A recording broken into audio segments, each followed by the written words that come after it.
The unspoken single mom rules. Stay with me. Have you ever been judged as a single mother? How does it feel? Oh! I know. Okay, I have some few rules that will help you and your parenting all together. I'm here for all women and we're going to learn this together. The first one, don't ever compare yourself with married parents. Never ever compare yourself with married parents. Sometimes you would see people doing the extras for their children, and maybe you are just, remember you're one and you're dealing with parenting as a solo, so it might be hard, it might be a bit hard. Don't give them opportunities also to judge you, but also don't ever compare yourself. Just do your best, you're the best, and I trust and believe in you. The second rule is never badmouth the other parent in front of your child. You're supposed to stay neutral.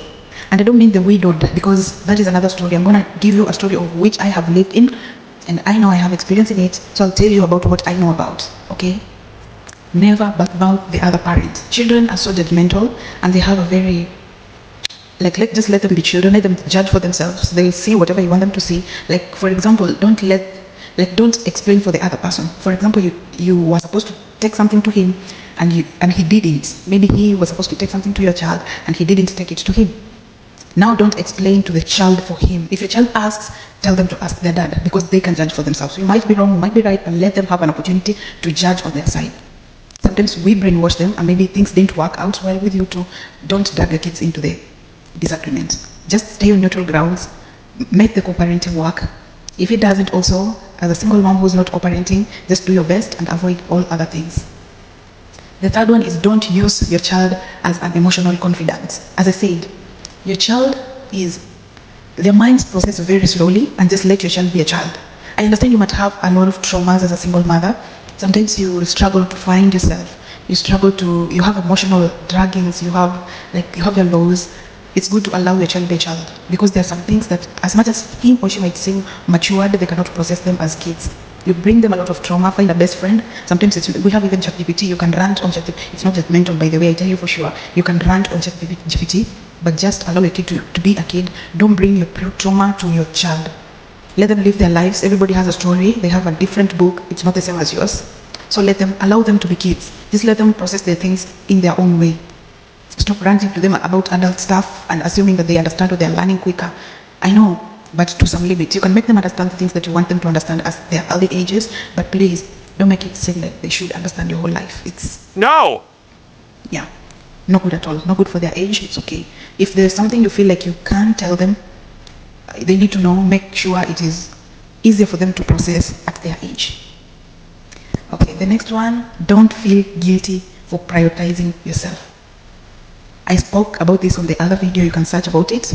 Take your self-care seriously, just for you. I repeat, for you, for your own mental health, for your own, just do self-care. Your kids need a sober mom. Your kids need, a sober mom is a good mom.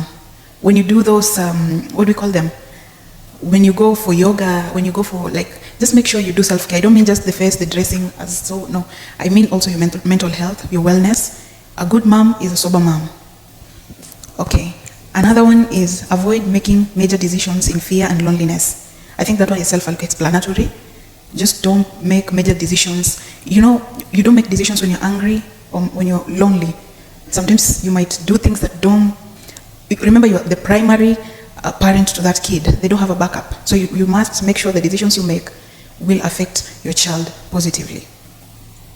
The next one is never neglect your financial safety plan. As I said, you're the primary parent to that kid. They don't have a backup. It is you. And I said also, the way you are being treated when you're broke is the same way they'll treat your kids when you die. So if you're the primary, nobody's going to take care of your kids. So make sure you have a financial safety for your kids.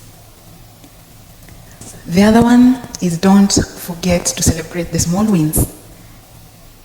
You are the one who can cheer for yourself. You're great people, and stop that notion of if any child is bad, they say it's because he or she is being raised by a single mother. We should stop that notion. You're great people, and there are circumstances that made you a single mother. There are things that happened. We don't want to know if it was your fault or not, but if you failed as a wife, don't also fail as a parent. Okay? You can be a good mother, not a good wife. Just do your best, produce good kids with well manners. There are a lot of nasty people out here. There are a lot of people with very bad manners that you can look at them and be like, but single mothers produce very nice kids. Of course, a pastor can produce a drunkard, and a drunkard can produce a pastor. So let's get out of that notion. Parent well, avoid those judgmental stuff that we get. Sometimes people might think you want their husband and so much. Avoid that. Ignore, just live your best life. You are the best, and I'm here for you. Okay? Have a nice day.